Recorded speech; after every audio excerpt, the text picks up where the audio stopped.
Hi, I'm Brittany Zimdahl here with Troy University on Trojan Journal. On this particular episode, we're going to concentrate on the theme of investment in your future.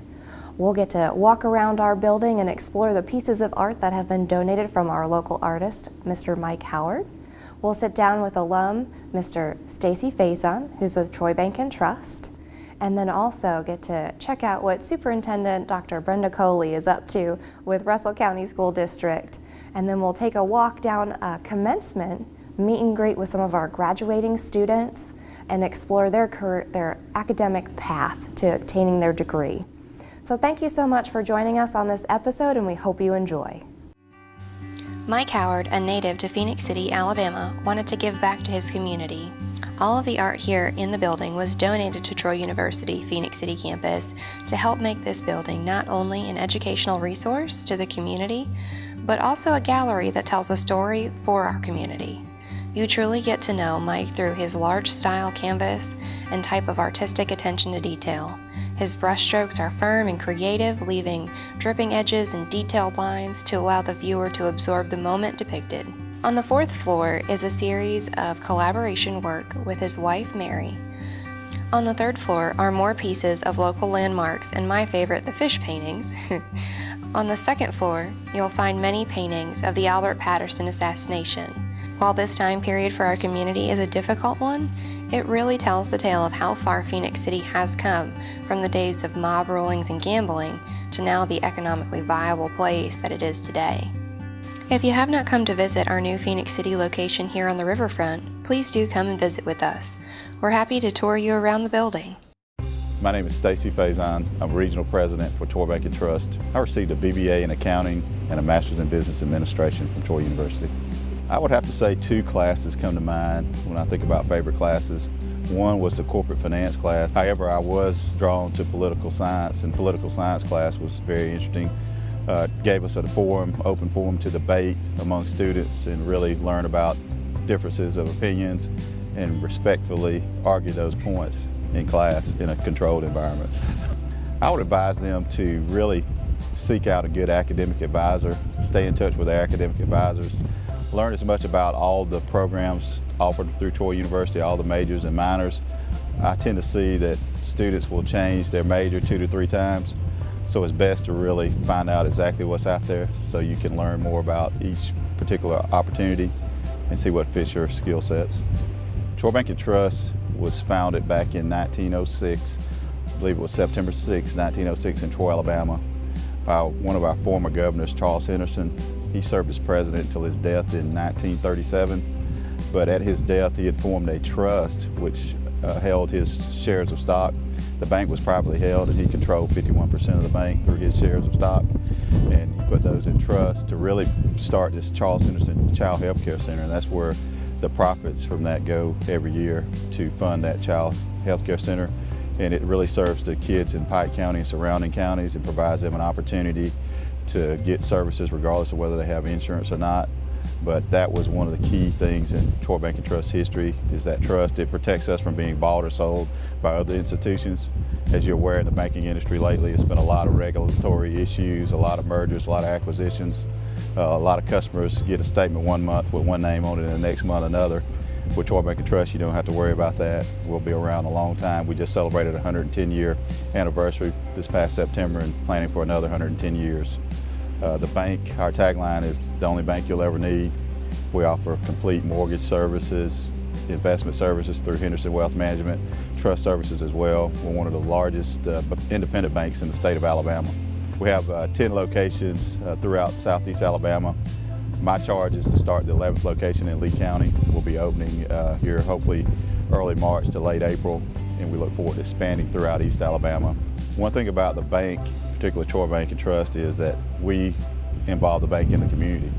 We give employees an opportunity to participate in various local charities, nonprofits, etc. We not only support monetary, but also giving our time as volunteers and serving on boards. I'm currently active on many boards within our community, as well as Troy University.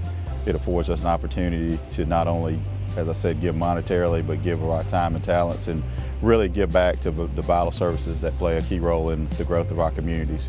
We're only as strong as the community around us, so it's important for us as a bank, and will always be important for us to participate in the community and engage the community. So always feel free to reach out to us and let us know what's going on and see how we can help you in the community.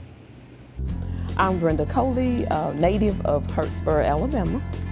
I attended school in Russell County, product of Russell County, very proud of that. I graduated in 1984. I attended Auburn University and received my bachelor's degree. Continued my education here at Troy State University and received my master's and my education specialist. A couple years ago, I completed Walden University and received my Doctor of Education degree. I started my career here in Russell County School District. Started as a teacher at Ladonia Elementary. I taught for 12 years, became assistant principal. I spent 4 years at Ladonia as assistant and moved into principalship at Oliver and was there for 9 years. And then I moved into Director of Administrative Services at the Central Office, and next role in my current position as Superintendent. I've been an educator for approximately 28 years, and it has been a wonderful experience. Well, the advice that I would give them, I would tell them to really think about, to soul search exactly what it is that they want to do, because I think in order to be successful, you really have to have a passion for what you do. If bringing that into the workforce would make a tremendous impact on the success of the group or the organization. So I think that's really important. I would also remind them of work ethics, making sure that they understand the significance of having great work ethics. That is very important. And lastly, I probably would encourage them to go above and beyond. To always, make a difference. And when you can make a difference by, going above and beyond the call of duty, to do more than the requirement of the job, but to, just take the extra mile. We're definitely moving into excellence. That's definitely has been our focus. We're focusing on quality of education. So we've made a lot of changes, and we're really excited about those changes. We revised our vision and our mission statement. Of course, we are trying to inspire our students, empower them, and educate them with excellence. We want to prepare them for college, career, and also for life. So that's been our focus. We spend a lot of time developing and training for our leaders because we know that everything rises and falls with leadership. Teachers, we're making sure that teachers are prepared, that they're ready to increase student achievement. And how do they do that? Make sure that they're providing quality instruction. So we are spending a tremendous amount of time training teachers, providing them with professional development opportunities to make them better teachers.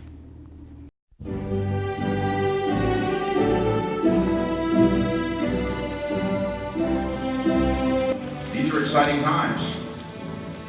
Exciting for our community, for certain.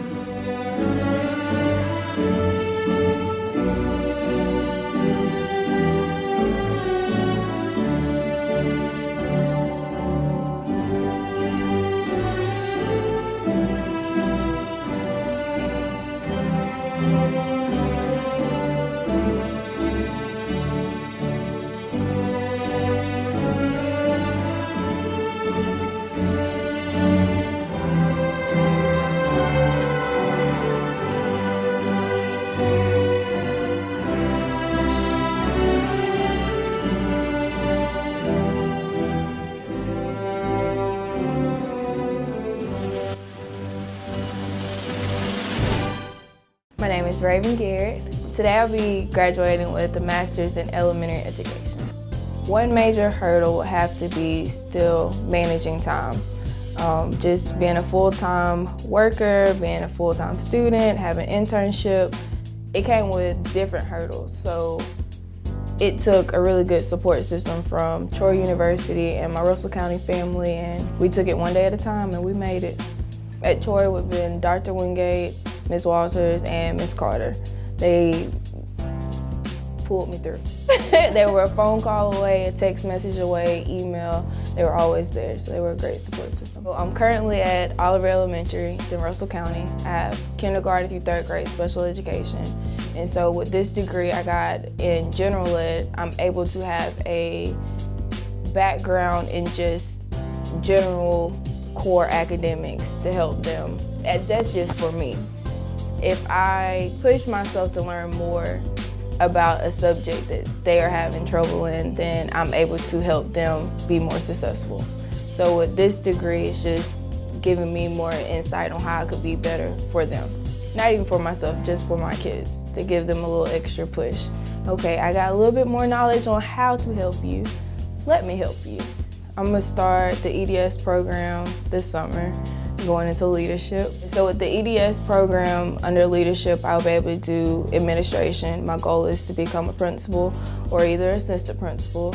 In future references, I want to be able to have my own preschool head start that is blended with special ed kids and general ed kids together, give them an open insight before they even get to the elementary setting. And it gives them an opportunity to have a background before they even make it to school. So I would tell anybody to go into the master's program just to push themselves a little bit further. I talked to one girl, she worked in the bookstore, and she was debating on either keeping her bachelor's or going ahead and get her master's. And I said, well, why don't you go ahead and get your master's, because you'll have an option. Like, my bachelor's in special ed, but my master's in general ed, so as I get older, I'll always have an option. So for somebody else, I would tell them to embrace something different, or either to push themselves to go further. Maybe they not want to stay in that one position, maybe they want to go higher in their work field, then I would tell them to go ahead and try and get their master's or their EDS. My name is Crismilda Elizabeth Guzman. I'm from the Dominican Republic. A Bachelor's of Science in Elementary Education. It's wonderful. It's a wonderful feeling. My kids are going to get to see me graduate. They're going to get to see me walk, and that's a big accomplishment.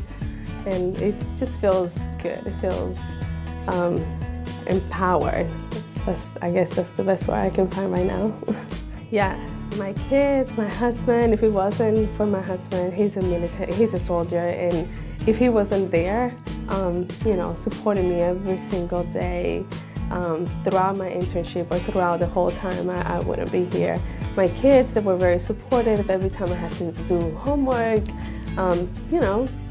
They stay quiet in their room and they let me study. My mom, she lives in New York, so every time I have weekend classes, she was able to come, she was able to fly and stay with my kids while I had to go to school during the weekend. So that was a big support, and I appreciate that a lot. I will tell myself not to procrastinate. I will tell myself that it will be okay. Just take it easy, one day at a time, and I will get there. The road is going to be hard, but it will be worth it. Well, right now I'm working with Muscogee County School District, and I am following what I really want to do, which is teaching ESOL. So I accepted a part-time position as a parapro, but it will hopefully lead as for a teaching position. So right now I'm studying to get my certification to teach ESOL. ESOL is English for speakers of other languages, and the school offered it to students who don't speak English, who come to the United States, for the first time, and they're not proficient yet. I had a very good teacher when I first came in, and it was just inspirational to see him. He was an immigrant too, so he came to the United States, and he was teaching, so he was able to fulfill that American dream. Congratulations, graduates. But guess what? You have arrived. You made it to this place. This place is a place of accomplishment. For you are a college graduate of Troy University.